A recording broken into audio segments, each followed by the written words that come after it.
buvo pirmas rungtynės buvo tokios lengvas dabar iki pat galo.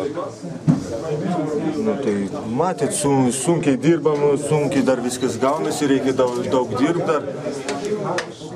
Mes važiuodami čia, mes žinojom, kad tai bus lengva. Bet buvo gerų dalykų ir blogų dalykų buvo, ypač pirmoj pusėj.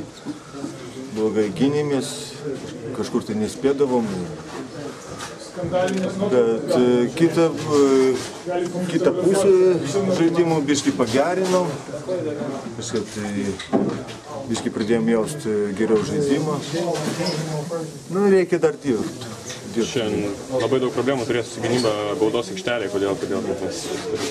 Nu, matot, krepšinį yra daug niuansų, kaip mes ginamės, nes stengiamės padėti daug mažiems žaidėjams, kad snaiperis neprimėtytų mums ir jų dideli labai greitai leidžiasi ir taip gavosi. Jie primėtė mums krepšio. Sezoną pradėt nuo titulo, ką tai komandai suteiks kažkokių tai naują impulsą. Tik prasideda sezonas ir jau titulą. Nu, čia tokį pasiruošimasis etapas, čia tokį mes nesureikšminam ten labai daug, aišku, malonu, čia mums ir nuotaika pakyla ir savim pasitikėjimas didesnis jau darosi.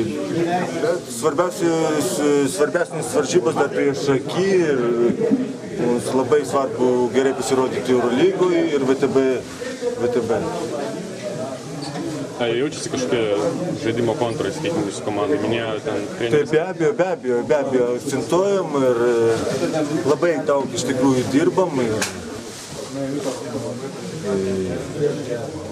Aišku, dar kartą pasikartosiu, reikia daug dirbti, bet dirbam, nu, kaip bus, ar žaidimas pagerės arba nepagerės, čia